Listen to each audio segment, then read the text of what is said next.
Kalau sakit hati makan kue bulan aja mbak, biar nggak sakit hati.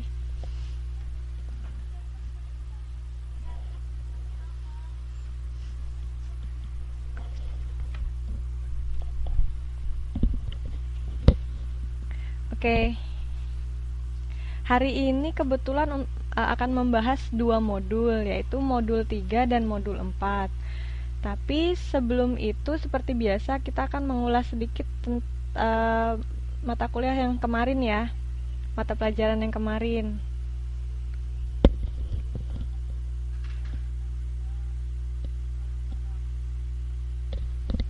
Oke. Nah, minggu kemarin kita itu membahas tentang reading for the geese ya kan. Nah, berikut untuk hari ini susunan pelajaran kali ini yaitu membahas pelajaran minggu kemarin, kemudian membahas tentang modul 3 yaitu reading for detail, kemudian modul 4 skimming, kemudian ada sesi tanya jawab.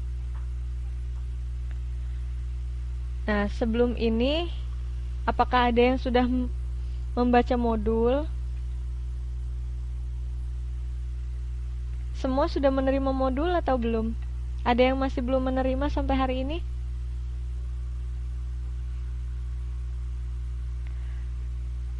Wah, selamat malam Mbak Yuli. Akhirnya bisa bergabung. Saya kira berhalangan hadir.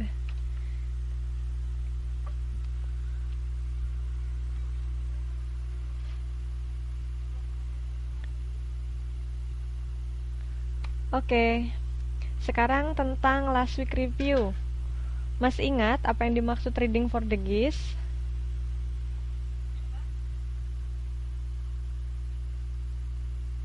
Cuma lihat, gak apa-apa deh. Lihat juga gak apa-apa.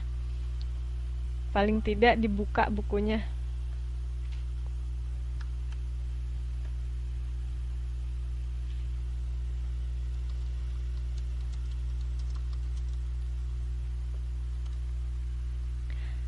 Ya, mencari intisari dari bacaan atau finding the essential parts from the paragraph.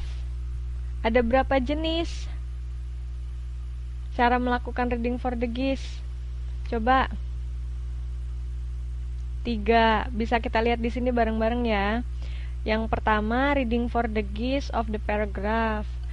Reading for the geese of each paragraph. Dan yang ketiga, reading for the geese of jumble paragraph. Siapa yang masih ingat yang pertama itu apa? Mengetahui intisari dari paragraf, yaitu yang seperti apa? Mencari intisari dari cerita pada paragraf tersebut.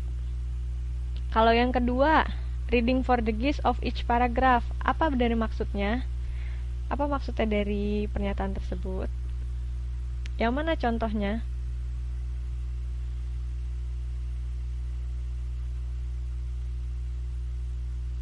Ya, mencari tahu informasi-informasi yang secara detail dari tiap-tiap paragraf. Contohnya untuk mencari apa? Mencari satu kejadian yang diceritakan dalam paragraf, seperti itu. Nah, kalau yang ketiga, reading for the gist of jumble paragraph, fungsinya untuk apa? Di situ dibilang reading untuk mencari part-part yang penting dari dari paragraf yang acak. Itu fungsinya untuk apa? Untuk mengetahui apakah paragraf yang kita baca berkaitan satu sama lain. Kalau tidak berkaitan, maka paragraf tersebut ada yang tertukar dengan yang lainnya. Fungsinya dari mengetahui ini adalah agar kita bisa menyusun kembali paragraf yang benar. Seperti itu. Sampai di sini ngerti? Kalau belum, dibaca lagi untuk modul 2-nya halaman 2.1. Nanti kalau masih ada pertanyaan bisa dikirimkan atau ditanyakan.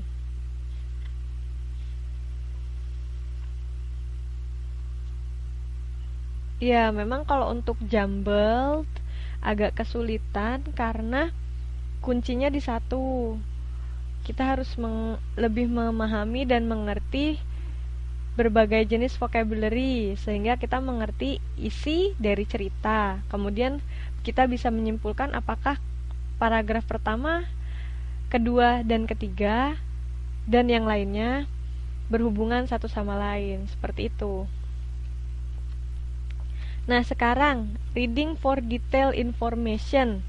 Ada nggak yang kira-kira tahu maksudnya apa dari kata reading for detail information?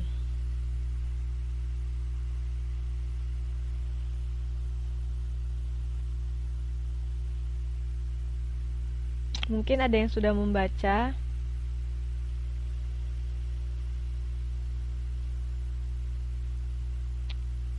Atau langsung kita coba di sini. Jadi, reading for detail information adalah membaca untuk mengetahui informasi-informasi secara detail.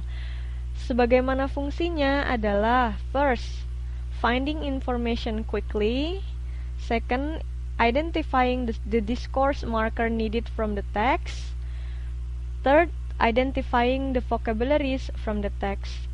Yang pertama, finding information quickly itu adalah setelah kita mengetahui apa yang ingin kita cari, informasi apa yang ingin kita cari, kemudian lihat di teks dan cari di bagian mana kira-kira teks tersebut bisa menjawab informasi yang kita cari tersebut secara cepat.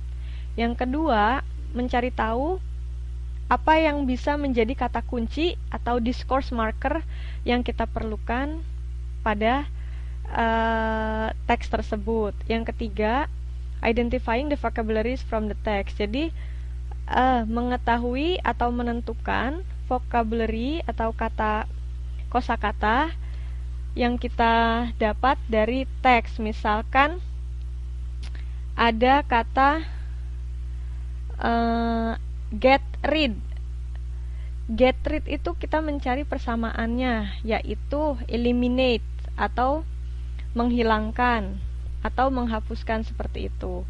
Kita cari kata-kata yang sama di situ, yang menjadi kata kunci, kemudian kita cari pada teks, seperti itu.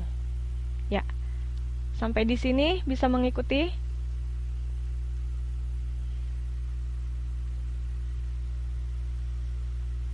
Halo?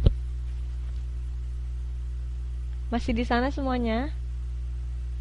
Oke, kita lanjutkan ya. Nah, kita lihat semua ini bisa dilihat di halaman 3.1, 3.1, yaitu pada halaman pendahuluan. Di situ ada tujuan untuk mencari sinonim atau antonim, yang nanti lebih spesifiknya kita bahas pada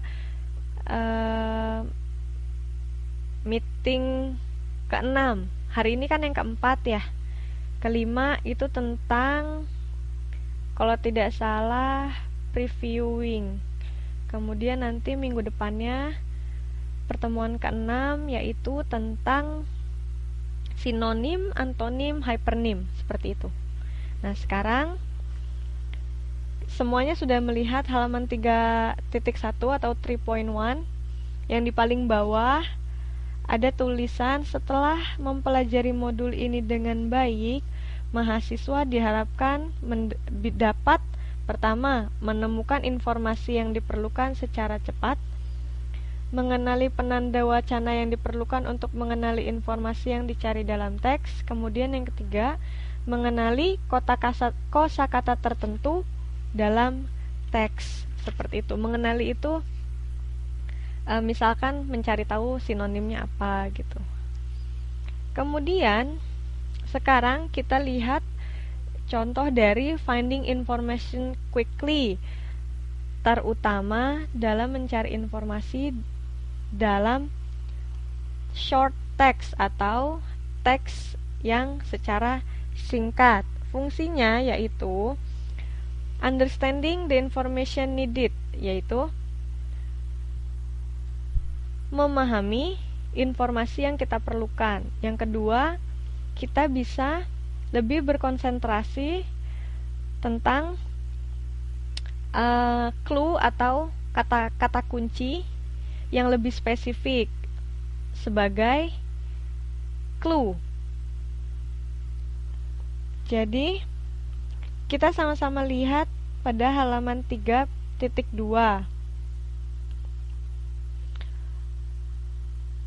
Kita baca teks di bawah, yaitu kita lihat nih di sini tentang bacalah teks pendek berikut, kemudian jawablah pertanyaan-pertanyaannya. Nah, kita lihat pertanyaannya dulu. Nomor pertama, bodies were preserved as a matter of ...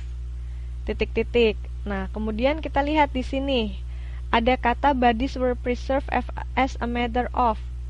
Nah,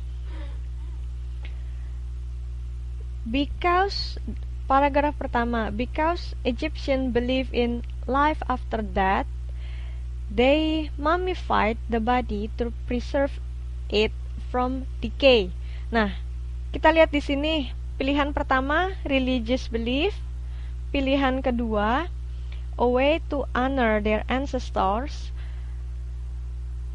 yang ketiga yang C developing a life forever, the appreciation for the nobles and the poor.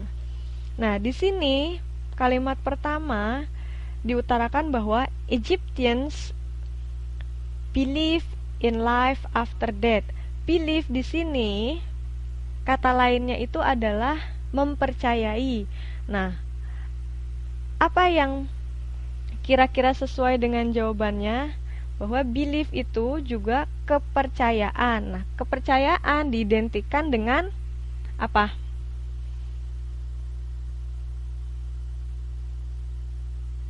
Jangan dilihat di jawabannya dulu ya. Ya, kepercayaan itu adalah agama atau yang dipercayai ya. Believed. Nah, kemudian sekarang yang kedua, the ancient Egyptians mummified the body in order to, lihat di sini, to preserve it from decay. Masih kalimat yang pertama juga. Decay itu artinya kerusakan, preserve itu mencegah dari kerusakan. Sehingga jawabannya yang benar yang mana? Yang pertama, save the body from interfere. B, conserve the human corpse from decay. C, keep the body alive. D, all of the above. Yang mana jadi?